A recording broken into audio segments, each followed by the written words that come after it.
কোরআনে জান্নাতের বয়ান আসেনি? ওই কোরআনে জাহান্নামের বয়ান আসেনি? কে জান্নাতে যাবে কে জাহান্নামে যাবে আল্লাহ তাও বলেছেন। মনটা কি শুধু বুঝাইও? হাফিজুর রহমান ভাই তো আমাদেরকে হুজুর হওয়ার জন্য তাকিদ দেয় নাই। হাফিজ ভাই তো কওমি মাদ্রাসায় যাইতে বলে নাই। হাফিজুর রহমান তো তাবলিগ না গেলে জাহান্নামে যাবা বলে নাই। কি বলছে? স্কুলে পড়লেও নামাজ ছাড়া যাবে না। স্কুলে পড়িয়াও তো আমার মতো যুবক নামাজ পড়ে, আমি কেন পারি না? আমার মতো যুবক চাকরি করে নামাজ পড়ে, আমি কেন পারি না? আমার মতো যুবক ব্যবসা করে নামাজ পড়ে, আমি কেন পারি না? আমার কপাল বুঝি খারাপ, গুনার কারণে আল্লাহ বুঝি আমার উপরে বেজার হয়ে গেল। এখনো সময় আছে, তওবার দরজায় ফিরে আসো। আল্লাহ তাআলা বারবার ডাকে, আয় কই যাবি বান্দা আয়, যেদিকেই যাবি জাহান্নাম ছাড়া আর কিছুই নাই। আমার দরজাটা শান্তির আর রহমতের দরজা, তওবা কর, জীবনের সব গুনাহ মাফ করে দিব। 5 বেলার নামাজ পড়ো, মা বাবার দোয়া নাও, বেয়াদবি করিও না। শিক্ষকের দোয়া নাও, বেয়াদবি করিও না। ওলামায়ে কেরামের পরামর্শ নিয়ে নামাজ পড়ো, দাঁড়িয়ে রাখো, মা বাবার দোয়া নিয়ে চলো। চাকরি করো, ব্যবসা করো, হালাল ভাবে চলো, হারাম খাইও না। কারো হক নষ্ট করিও না, কারো উপরে জুলুম করিও না। যদি এমত অবস্থায় তুমি নেক আমল নিয়ে কবরে যাইতে পারো, তোমার কবর হবে জান্নাতের বাগান। আল্লাহ তাআলা আরামের বিছানা দিবেন ফেরেশতার মাধ্যমে ঘুমানোর জন্য। আর যদি বান্দা গুনার মজা পাইয়া গুনাহ করতে করতে করতে করতে আজরাইলের হাতে ধরা খাইয়াই যাও, আজরাইল যদি আইসা দেখে তোর কানের ভেতরে গানের তার লাগানো, তুই বিছানায় শুয়া শুয়া গানের তার কানে লাগাইয়া গান শুনতেছ, আজরাইল যদি এর মধ্যে আল্লাহ পাঠায় দেয়, অবস্থা কেমন তোমার খারাপ হয়ে যাবে। ঈমান নাই, কালেমাও তোমার জবানে আর আসবে না। নবী বলে, একটা জ্যান্ত ছাগলের চামড়া খুললে যেমন কষ্ট পায়, একটা গুনাহগার বেনামাজির রূহটা যখন আজরাইল নেয়, সেই কষ্ট শুরু হয়ে যায়। আজরাইলকে দেখে এক হাত মাশরিকে আর এক হাত মাগরিবে, পা জমিনে মাথা আসমানে, চক্ষু দুইটা বড় বড়। এখানে দেখাই গুনাহগারের কলিজার মধ্যে কম্পন শুরু হয়ে যায়। আর যেই জাহান্নাম আল্লাহ বানাইছেন, ওই গুনাহগারেরা জাহান্নামের ছবিটা দেখায়া দেয়। ও আল্লাহর বান্দা, তুমি আমি তো মানুষের কাতারেই নাই। যারা মানুষ, ওই যে আবু বকরের কথা বলতেছিলাম, রহমতের নবী, যার কোনো গুনাহ নাই, তিনিও কান্না করতেছেন আল্লাহর আদালতের হালাতের কথা চিন্তা করিয়া। আম্মা জান আয়েশা রাদিয়াল্লাহু আনহা বলেন, নবীজিকে আমি জিজ্ঞাসা করলাম, নবী আমার রুমে বৈশা কাঁদেন কেন? নবী বলেন, ও আয়েশা, হাসরের ময়দানে আমার উম্মতের কি উপায় হবে, এই চিন্তায় আমি কান্না করতেছি। আম্মা জান বলেন, ও নবী, হাসরের মাঠটা কেমন হবে? নবী বলেন, আয়েশা, এই জমিনটা হবে কিয়ামতের মাঠ, আরাফার ময়দান হবে আল্লাহর বিচারালয়, আদালত। এই দুনিয়ায় তো বড় বড় মাস্তান তো চলে গেল, আল্লাহর কোরআনের একটা ভুল বের করতে পারে নাই, নবী একটা কথার মিথ্যা প্রমাণ করতে পারে নাই। আল্লাহর নবী বলেন, ওই হাদিস এখনো আছে, কোরআন এখনো আছে। আম্মা জান আয়েশাকে নবী বলেন, কিয়ামতের ময়দান এমন এক অবস্থা হবে, পুরো জমিনটা সমান হবে। সূর্যটা এখন তো বিজ্ঞানীরা বলে জমিন থেকে 9,30,00,000 মাইল উপরে। কিয়ামতের ময়দানে আল্লাহ অর্ডার করবে, সূর্য নিচে নেমে আয়, তোর যত মুখ আছে নিচে কর, যত তাপ আছে তাপ জমিনে ছাড়। সূর্যের তাপে জমিনটা পুড়িয়া তামা হয়ে যাবে। স্বর্ণ হবে না কেন? জমিনটা পুরিয়া রূপা হবে না কেন? পিতল হবে না কেন? মুফাসসিরিনে কেরাম বলেন, স্বর্ণ, রূপা, তামা, পিতল এগুলো হবে না। জমিনটা তামা হওয়ার কারণ, তামার ধাতুর মধ্যে একটা গুণ আছে, স্বর্ণের মধ্যে নাই।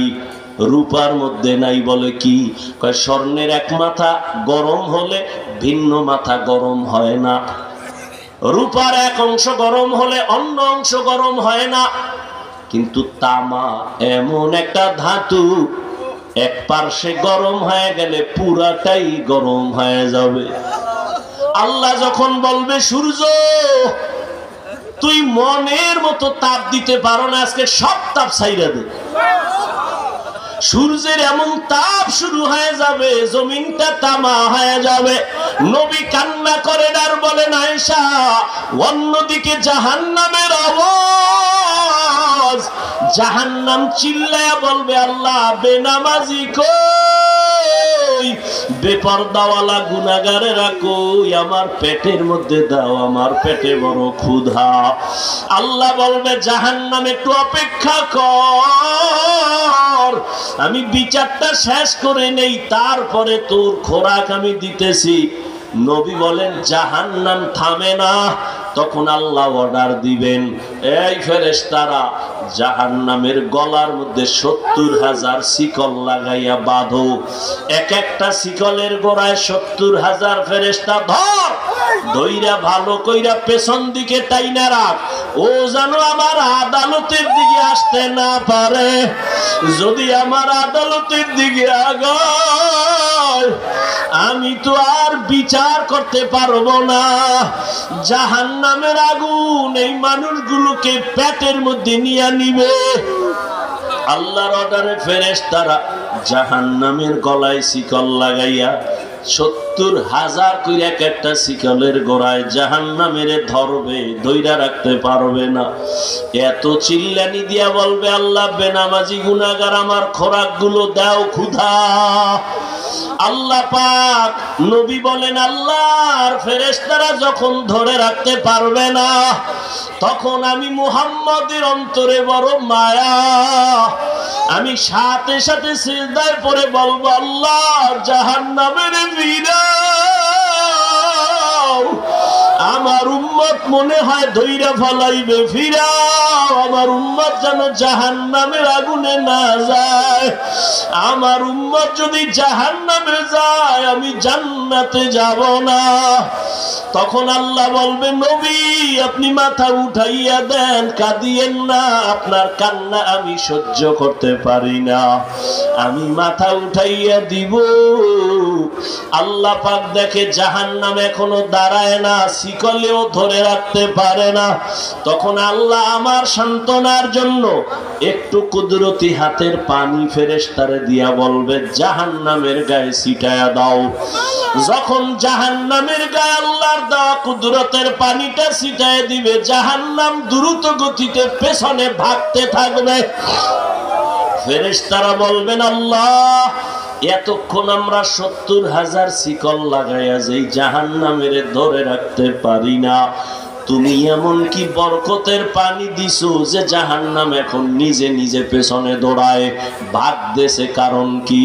এটা কি জমজমের বরকতি পানি, না কি এটা কাউসারের পানি, না এটা কি আবে হায়াতের পানি, না এটা দুনিয়ার বরকতের কোনো পানি, না তোমার বৃষ্টির পানি, না কোনো সমুদ্রের পানি?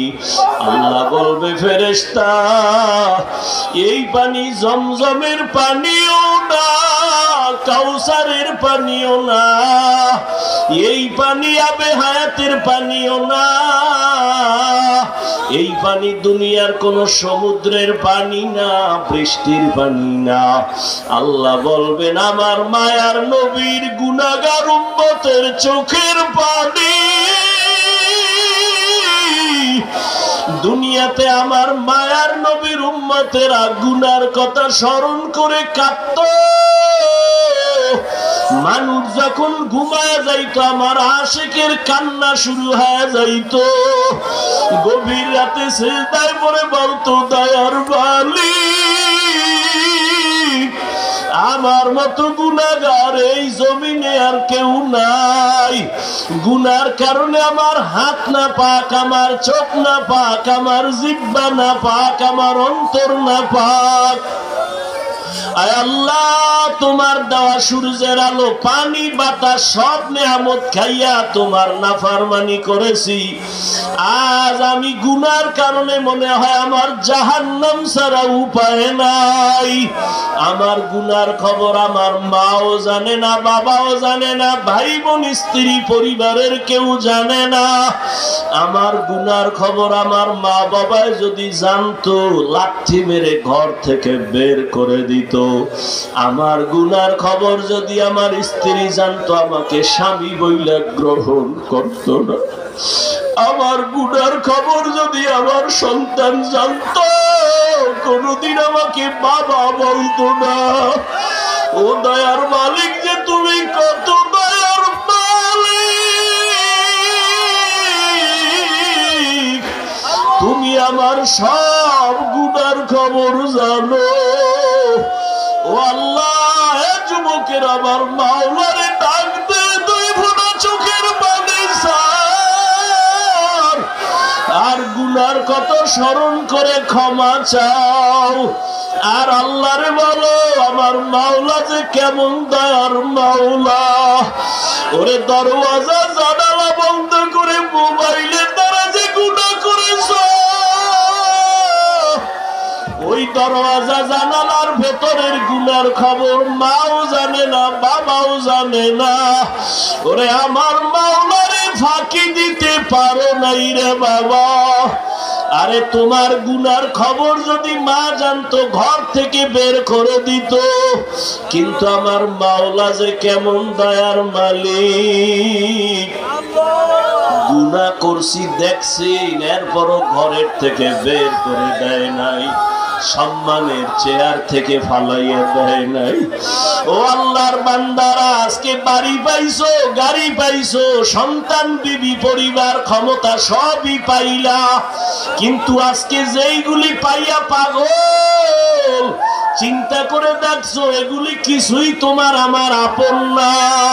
ওরে আজরাইল আইসা যখন রূহ দইরা টান মারবে,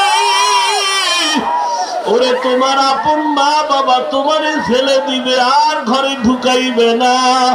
সাদা কাফনের প্যাকেট বানাইয়া কবরের দেশে পাঠাইয়া দিবে। এতদিন যে মা বাবার জন্য এত পাগল হইলাম, কেউ আমার সাথে যাবে না। আমি আস্তে আস্তে দেখি আমার বন্ধু নাই, আমার পাশের লোকগুলো সব আলাদা হয়ে গেল। এক পর্যায়ে আমার সাদা কাপড়ে পেঁচাইয়া আমারে পাশ বাগানে নিয়ে রওনা। ওই কবরে অন্ধকার ঘর, বাতি নাই, কোনো সাথী নাই। ওই কবরে পাড়াইয়া পাড়াইয়া মাটি দিয়া সবাই চলে গেল, আমি এখন একা। আমার ডানে মাটি, বামে মাটি, সামনে পেছনে, উপরে নিচে মাটি। কই আমার বাড়ি, কই আমার গাড়ি, কই আমার সন্তান, কই আমার মা বাবা, কই আমার ক্ষমতার চেয়ার, কই আমার সম্মান। এখন এই অন্ধকার কবরে দুইজন ফেরেশতা চলে আসবে প্রশ্ন করার জন্য। রবের পরিচয় দাও, ধর্মের পরিচয় দাও, রহমতের নবীর পরিচয় দাও। আমি যদি মাওলারে না চিনিয়া কবরের বিছানায় যাই, ওরে গুনাহগার বেনামাজি তখন বলবে হা হা লা আদরি, হা হা লা আদরি, হা হা লা আদরি। আফসোস, আমি কিছুই জানি না, কিছুই জানি না, কিছুই জানি না। আমার রবকে আমি চিনি না, আমার ধর্ম কি জানি না, মুহাম্মদ নবীকে আমি চিনি না। নবী বলেন, সাথে সাথে আমার মাওলা রাগান্বিত কুদরতি আওয়াজ দিবেন। আল্লাহ বলবেন, ফেরেশতা, এর সাথে আর ভালো ব্যবহার করার কোনো সুযোগ নাই। এই বান্দারে আমি দুনিয়াতে কত আদর করছি, আমি আল্লাহ কত নিয়ামত খাওয়াইলাম। আমার দেওয়া জমিনের ফসল খাইলো, গাছের ফল খাইলো, নদীর মাছ খাইলো, একবারও শুকর আদায় করে নাই, বরং আমার নাফরমানি করেছে। আলেম ওলামারা বুঝাইলো, বুঝে নাই, বিরোধিতা করেছে। এখন আর সুযোগ দেওয়া হবে না, এর জাহান্নামের শিকল লাগাও। কবরের ভেতরে জাহান্নামের বিছানা দাও। আল্লাহ রাগান্বিত হয়ে বলবে নাফরমানের ধর, কবরের ভেতরে জাহান্নামের আগুন লাগা দাও। আল্লাহ রাগান্বিত হয়ে বলবে ও কবরের মাটি, এই গুনাহগারের দুই পার্শ্ব থেকে জোরে জোরে চাপ দাও। এমন জোরে দুই পার্শ্বের মাটি চাপ দিবে সহ্য করতে পারবি রে যুবক। একটা মশার কামড় সইতে পারো না, বেতের বাড়ি সইতে পারো না, সূর্যের গরম সহ্য করতে পারো না। গুনাহ নিয়ে কবরে গেলে কেমনে মাটির চাপ সহ্য করবা?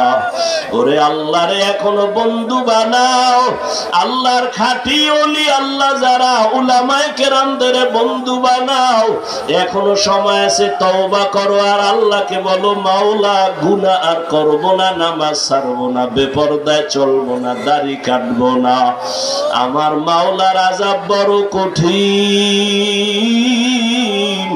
আল্লাহ এজন্য বলেছেন মুসলমান না হইয়া মরণ বরণ করিও না।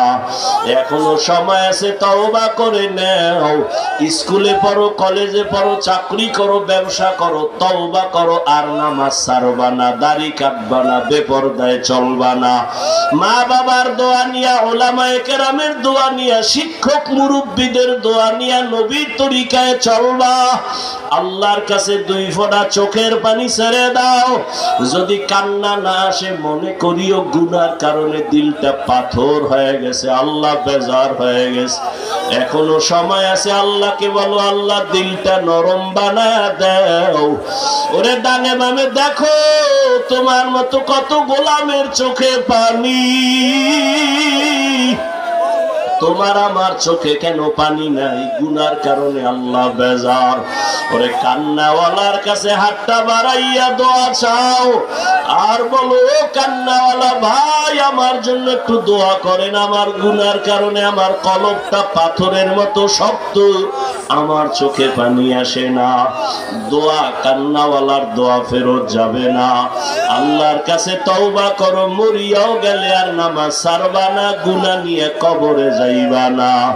যদি তওবার নিয়ত হয় দুটো হাত আমার আল্লাহকে দেখাইয়া দাও। আয় আল্লাহ হাতগুলো কবুল করে নেন, তওবা কবুল করে নেন। আয় আল্লাহ তওবার উপরে মজবুত হইয়া চলার তৌফিক দান করেন, আমিন। আলহামদুলিল্লাহি রাব্বিল আলামিন, ওয়াসসালাতু ওয়াসসালামু আলা সাইয়্যিদিল আমবিয়া ওয়াল মুরসালিন ওয়া আলা আলিহি ওয়া আসহাবিহি আজমাইন। ইয়া আরহামার রাহিমিন, ইয়া আরহামার রাহিমিন, ইয়া আরহামার রাহিমিন। রব্বিরহামহুমা কামা রাব্বায়ানি সগীরা, রব্বিরহামহুমা কামা রব্বায়ানি সগীরা। এ জীবনে না করিলাম বন্দেগি, গুনাহ করে কাটাইলাম জিন্দেগি। তওবা করে আবার তওবা ভাঙ্গিলাম, অবশেষে খাঁটি তওবা করিলাম, অবশেষে খাঁটি তওবা করিলাম। ইয়া আল্লাহ কুদরতের নজর দিয়ে তাকায় দেখেন।